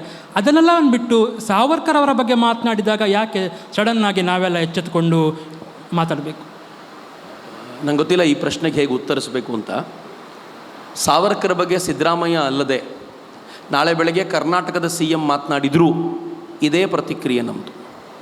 ಯಾರೇ ಮಾತಾಡಲಿ ಸಾವರ್ಕರ್ ಬಗ್ಗೆ ಅಷ್ಟೇ ಅಲ್ಲ, ಸಾವರ್ಕರ್ ಇವೆಲ್ಲ ಹೋರಾಟಗಳ ಮುಖ್ಯ ವ್ಯಕ್ತಿಯಾಗಿ ಕಾಣ್ತಾನೆ. ಆರಂಭದಲ್ಲೇ ಹೇಳಿದೆ, ಕಾಂಗ್ರೆಸ್ ಇದ್ದಂಥ ಸ್ಥಿತಿ, ಈ ದೇಶಕ್ಕೆ ದಿಕ್ಕು ದೆಸೆ ಇಲ್ಲದಂಥ ಸ್ಥಿತಿಯಲ್ಲಿ ಒಂದು ಕ್ರಾಂತಿ ಕಾರ್ಯಕ್ಕೆ ಒಂದು ಬೇಸನ್ನು ಹಾಕ್ಕೊಟ್ಟಿದ್ದು ಸಾವರ್ಕರ್ ಅನ್ನೋ ಕಾರಣಕ್ಕೋಸ್ಕರ ಎಲ್ಲ ಹೋರಾಟಗಾರರ ಅಧ್ವರ್ಯವಾಗಿ ನಿಲ್ತಾರೆ ಸಾವರ್ಕರ್ ಅನ್ನೋ ಕಾರಣಕ್ಕೆ ಸಾವರ್ಕರ್ ಅಂದರೆ ಜೀವ ಅಂತ. ಎರಡನೇದು, ಸಾವರ್ಕರ್ ಇದಕ್ಕೆ ಬೇಕಾಗಿರುವಂಥ, ನಾವು ಮಾಡಿರುವಂಥ ಕ್ರಾಂತಿ ಕಾರ್ಯಕ್ಕೆ ಬೇಕಾಗಿರುವಂಥ ಭೂಮಿಕೆಯನ್ನು ಸಿದ್ಧ ಮಾಡಿಕೊಟ್ಟವರು. ಮೂರನೇದು, ಸಾವರ್ಕರ್ ಈ ದೇಶದ ಇತಿಹಾಸ ಮತ್ತು ಪರಂಪರೆಯ ಮೇಲೆ ನಮಗೆಲ್ಲರಿಗೂ ಗೌರವ ಮತ್ತು ಅಭಿಮಾನ ಮೂಡುವಂತೆ ಮಾಡಿದವರು. ನಾಲ್ಕನೇದು, ಸಾವರ್ಕರ್ ಯಾವ ಹಿಂದುತ್ವದ ಆಧಾರದ ಮೇಲೆ ಇವತ್ತು ನಾವು ಜೀವನ ನಡೆಸ್ತಾ ಇದ್ದೀವೋ ಆ ಹಿಂದುತ್ವಕ್ಕೆ ಅಡಿಪಾಯವನ್ನು ಹಾಕ್ಕೊಟ್ಟವರು. ನೀವು ಯಾವುದೇ ದಿಕ್ಕಿನಿಂದ ನೋಡಿ, ಇವತ್ತು ನಮ್ಮ ಬದುಕಿಗೆ ಬೇಕಾಗಿರುವಂಥ ಮೂಲ ಸತ್ವವನ್ನು ನಮಗೆ ಹುಡುಕಿ ಮರಳಿಸಿಕೊಟ್ಟವರು ಸಾವರ್ಕರ್ ಅಂತ. ಹೀಗಾಗಿ ಸಾವರ್ಕರ್ ಬಗ್ಗೆ ಮಾತಾಡಿದಾಗ ಸ್ವಲ್ಪ ಆಕ್ರೋಶ ಜಾಸ್ತಿ ಆಗುತ್ತೆ. ಸಿದ್ದರಾಮಯ್ಯನವರು ಈಗ ಮಾತಾಡಿದ್ದಿರ್ಬೋದು, ಆದರೆ ಇದಕ್ಕಿಂತ ಹಿಂದೆ ಮಣಿಶಂಕರ್ ಅಯ್ಯರ್ ಮಾತನಾಡಿದಾಗಲೂ ಕೂಡ ಇದೇ ರೀತಿ ಪ್ರತಿಕ್ರಿಯೆಯನ್ನು ನಾವು ಕೊಟ್ಟಿದ್ವಿ ಅನ್ನೋದನ್ನು ನಾವು ಮರೆಯುವಂತಿಲ್ಲ. ಮನೆ ಮನೆಗೂ ಸಾವರ್ಕರ್ ಮುಟ್ಟಿಸುವಂಥ ಪ್ರಯತ್ನ ಮಾಡಿದ್ವಿ. ಆದರೆ ಒಂದು ಪಾಠವನ್ನು ಸಮಾಜ ಅಂತೂ ಕಲಿಸ್ಬೇಕು. ಏನು ಪಾಠ ಅಂತಂದರೆ, ಈ ದೇಶದ ಮಹಾಪುರುಷರನ್ನು, ಈ ದೇಶಕ್ಕೋಸ್ಕರ ತಮ್ಮನ್ನು ತಾವು ಸವೆಸಿಕೊಂಡ ಹಿರಿಯರನ್ನು ಯಾರಾದರೂ ಅಗೌರವ ಮಾಡಿದರೆ ಅವರಿಗೆ ಸೂಕ್ತವಾದ ಪಾಠವನ್ನು ಸಮಾಜ ತಿರುಗಿ ಕೊಡುತ್ತೆ ಅನ್ನೋದನ್ನು ನಾವು ಹೇಳಲಿಲ್ಲ ಅಂತಂದರೆ ಇವರಿಗಿದೊಂದು ರೂಢಿ ಆಗಿಬಿಡುತ್ತೆ ಅಂತ ಹೇಳ್ಕೊಂಡು ತಿರುಗಾಡೋದು ರೂಢಿ ಆಗಿಬಿಡುತ್ತೆ ಅಂತ ಹಠ ಹಿಡಿದು ಈ ವಿಚಾರಕ್ಕೋಸ್ಕರ ತಿರುಗಾಡ್ತಿರೋದು ಬಿಟ್ಟರೆ, ವೈಯಕ್ತಿಕವಾಗಿ ಸಿದ್ದರಾಮಯ್ಯನವರೊಂದಿಗೆ ನನಗೆ ದ್ವೇಷ ಇಲ್ಲ. ನಾನಂತೂ ಪೊಲಿಟಿಕಲ್ ಲೀಡರೇ ಅಲ್ಲವಾಗಿರೋದ್ರಿಂದ ನನಗೂ ಅವ್ರಿಗೂ ವೈಯಕ್ತಿಕವಾದ ಯಾವ ದ್ವೇಷ ಇರಲಿಕ್ಕೂ ಸಾಧ್ಯ ಇಲ್ಲ. ಆದರೆ ಇರುವಂಥ ಒಂದೇ ಒಂದು ಆಕ್ರೋಶ, ನಮ್ಮೆಲ್ಲರ ಪಾಲಿಗೆ ಹೀರೋ ಆಗಿರ್ಬೋದಾಗಿರುವಂಥ ಸಾವರ್ಕರ್ನ ಎಷ್ಟು ತುಚ್ಛವಾದ ಪದಗಳಲ್ಲಿ ನಿಂದಿಸಿದ್ರಿ. ಸಾವರ್ಕರ್ ಫೋಟೋನ ಮುಸ್ಲಿಂ ಏರಿಯಾದಲ್ಲಿ ಯಾಕೆ? ದೇಶ ರೀ ಇದು, ಭಾರತ. ಈ ಭಾರತದ ಮಣ್ಣಿನ ಕಣಕಣವೂ ಭಾರತ. ಇದರಲ್ಲಿ ಪಾಕಿಸ್ತಾನ್ ಏರಿಯಾ ಅಂತಿಲ್ಲ. ಸಾವರ್ಕರ್ ಸಿದ್ದರಾಮಯ್ಯನವರಿಗೆ ಮೊಟ್ಟೆ ಎಸೆದ್ರಲ್ಲ, ಯಾರೋ ಫೇಸ್ಬುಕ್ಕಲ್ಲಿ ಟ್ರೋಲ್ ಮಾಡಿದ್ರು ಅವರಿಗೆ. ಮೊಟ್ಟೆ ಎಸೆದಿದ್ದಾರೆ ಅಂತ ನಾವೇನು ನೀವು ಯಾಕೆ ಹಿಂದೂಗಳ ಏರಿಯಾಕ್ಕೆ ಹೋಗಿದ್ರಿ ಅಂತ ಕೇಳೋದಿಲ್ಲ ಸಿದ್ದರಾಮಯ್ಯನವರೇ ಅಂತ. ಸಾವರ್ಕರ್ ಫೋಟೋನ ಮುಸ್ಲಿಮರ ಏರಿಯಾದಲ್ಲಿ ಯಾಕೆ ಹಾಕಿದಿರಿ ಅಂತ ಕೇಳಿದಿರಿ ಅಂದರೆ, ನೀವು ಹಿಂದೂಗಳ ಏರಿಯಾಕ್ಕೆ ಯಾಕೆ ಹೋಗಿದ್ರಿ ಅದಕ್ಕೆ ಮೊಟ್ಟೆ ಹೊಡೆದ್ರು ನಾವೇನಾದರೂ ಕೇಳ್ತೀವ? ನಾವು ಹಾಗೆಲ್ಲ ಕೇಳಲ್ಲ ಅಂತ. ಅಂದರೆ ಈ ಥರದ ಪರಿಸ್ಥಿತಿಯ ಯಾವ ನಾಯಕರನ್ನು ಯಾವ ಜಾಗದಲ್ಲಿ ಹಾಕಬೇಕು ಎನ್ನುವಂಥ ಸ್ಥಿತಿ ಬರುವಂಥ ರೀತಿ ಡೆಫಿನೆಟ್ಲಿ ಬರಬಾರ್ದು ಅನ್ನೋ ಕಾರಣಕ್ಕೋಸ್ಕರ ಅಷ್ಟೇ ಸಿದ್ದರಾಮಯ್ಯನವರು ತಿದ್ದುಕೊಳ್ತಾರೆ ಅಂತ ನಾನು ಭಾವಿಸ್ತೀನಿ. ಕಳೆದ ಅನೇಕ ದಿನಗಳಿಂದ ಅವರು ಶಾಂತವಾಗಿರೋದನ್ನು ನೋಡಿದರೆ ನನಗೆ ಅನ್ಸುತ್ತೆ ಅವರಿಗೆ ಅರ್ಥ ಆಗಿರ್ಬೋದು, ನಾನು ಈ ಪ್ರಯತ್ನ ಮಾಡಬಾರ್ದಾಗಿತ್ತು, ಸಾವರ್ಕರ್ ಥರದ ಹೀರೋಗಳನ್ನು ಅವಮಾನ ಮಾಡಬಾರ್ದಾಗಿತ್ತು ಅಂತ. ಅರ್ಥ ಆದರೆ ಭಾಳ ಸಂತೋಷ, ದ್ವೇಷ ಇನ್ನೇನೂ ಇಲ್ಲ. ಅರ್ಥ ಮಾಡಿಕೊಂಡು ಆ ವ್ಯಕ್ತಿಗೆ ಸಿಗಬೇಕಾದ ಗೌರವವನ್ನು ಕೊಟ್ಟರೆ ನಮ್ಮದು ಒಂದು ಸೆಲ್ಯೂಟ್ ಅಷ್ಟೇ, ಮತ್ತೇನಿಲ್ಲ. ನಾವೀಗ ದೇಶವನ್ನು ಪ್ರೀತಿಸುವವರು ದೇಶ ಮೊದಲು ಅಥವಾ ರಾಷ್ಟ್ರ ಮೊದಲು, ರಾಷ್ಟ್ರೀಯತೆ ಅಂತ ಹೇಳ್ತೀವಿ. ನಾವೆಲ್ಲೋ ಒಂದು ಕಡೆಯಲ್ಲಿ ಧರ್ಮದ ಚೌಕಟ್ಟು ಒಳಗಡೆನೆ ಗಲಾಟೆ ಮಾಡಿಕೊಂಡು ರಂಪ ಮಾಡಿಕೊಂಡೇ ದಿನ ದೂಡ್ತಾ ಇದ್ದೇವೆ ಅಂತ ಅನ್ನಿಸ್ತಾ ಉಂಟಾ?